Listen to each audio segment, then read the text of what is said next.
colocarem de pé, amém? Os que puderem, em reverência à palavra de Deus. Eu quero compartilhar com os irmãos essa leitura que se encontra em 1 Coríntios,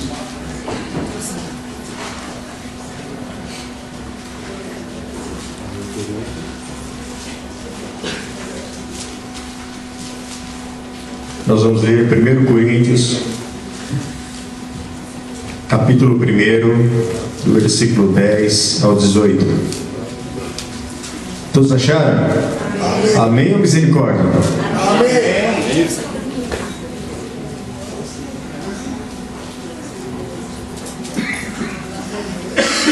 Versículo 10, os irmãos vão acompanhar aí.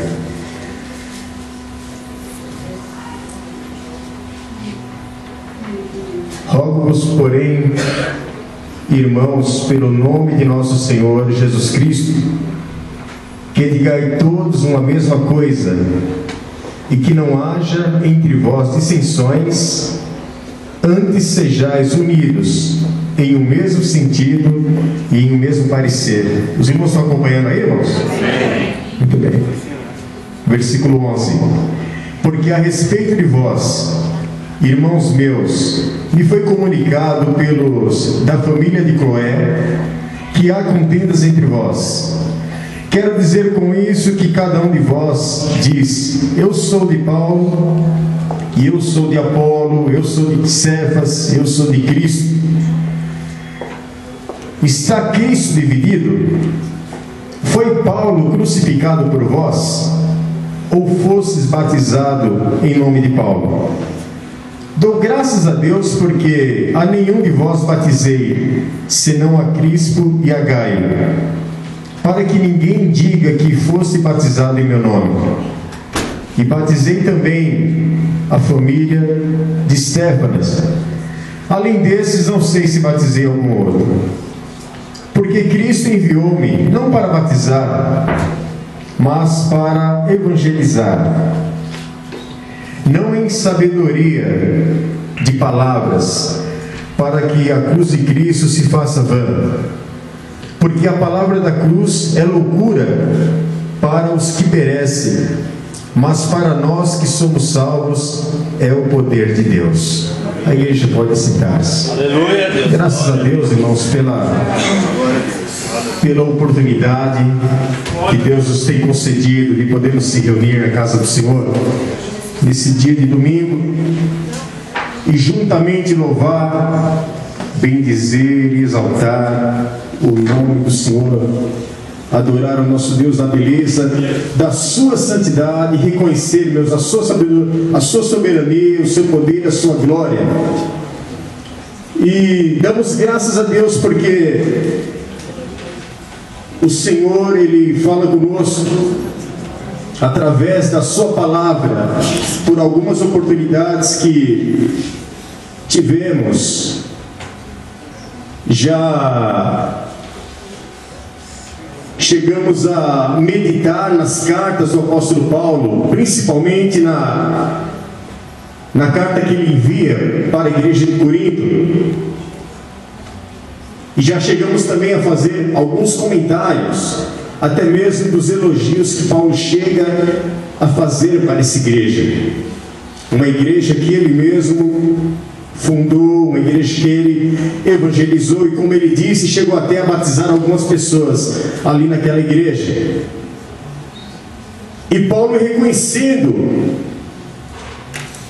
o poder de Deus na vida daqueles irmãos, a transformação de vida que houve, a mudança de vida que houve entre eles ali, Paulo elogia a igreja pelo seu dinamismo, pelo seu desempenho, pelo desejo de estar envolvidos na obra, porque a igreja de Corinto era uma igreja, irmãos, que estava realmente envolvida na obra, uma igreja que trabalhava, uma igreja que estava crescendo, uma igreja que estava na busca incessante dos dons espirituais dentro da igreja. Paulo também ele faz menção dessas coisas.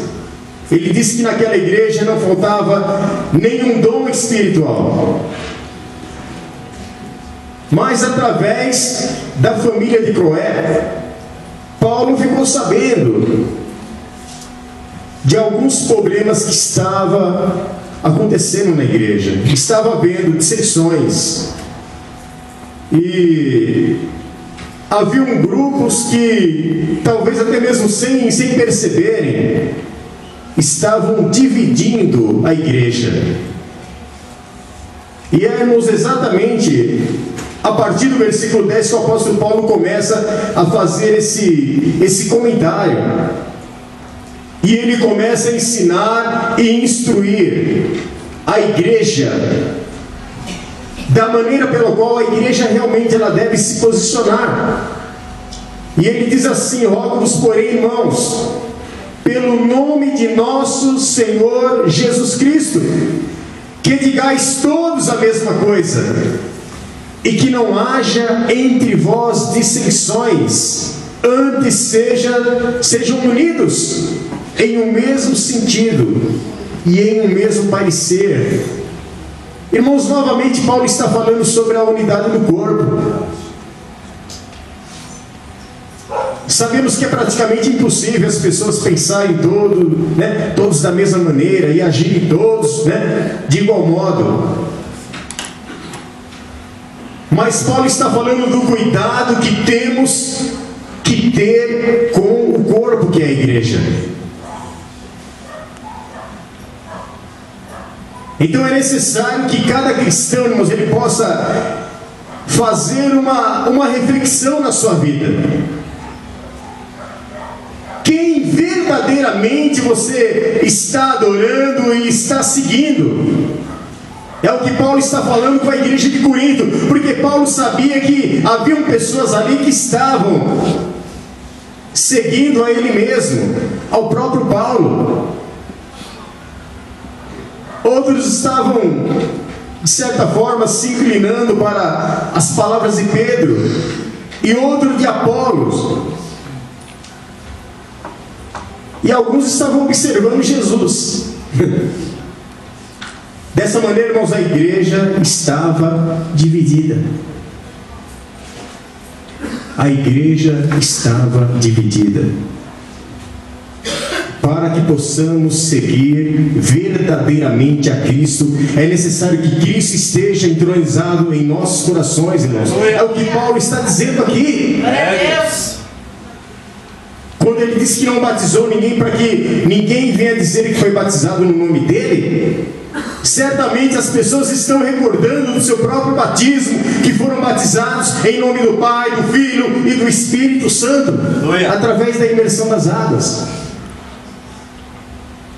Para que toda honra, toda glória e todo louvor seja dado tão somente a Jesus Cristo, nosso Senhor. Essa era a doutrina dos apóstolos. Aqueles homens, eles não estavam buscando a sua própria glória. Os irmãos se recordam quando havia ali uma pessoa deficiente diante do templo Formosa, e era exatamente o horário que os cristãos ali se reuniam para orar, e Pedro e João estavam indo exatamente para o templo no momento da oração. E quando chegaram assim diante da porta do templo Formosa, aquele homem aleijado estendeu as mãos e pediu ali uma esmola, uma ajuda. E Pedro olhou bem para ele, e disse para ele: olha para nós, não temos ouro, não temos prata, mas o que temos, isto te damos. Em nome de Jesus Cristo de Nazaré, levanta e anda. Aleluia. Aleluia. E naquele momento, irmãos, aquele homem, ele se levantou e começou a andar, e pouco depois já estava saltando de alegria. E diz a palavra de Deus que aquele homem que recebeu aquela cura, ele sentiu a necessidade de adorar Pedro e de fazer alguma coisa semelhante a isso. E Pedro disse para ele: olha, não fique pensando você que foi por nossa santidade ou por alguma obra que tenhamos feito que você foi curado, porque não foi dessa maneira. Você foi curado no nome de Jesus Cristo, e o nome de Jesus tem todo o poder para te libertar.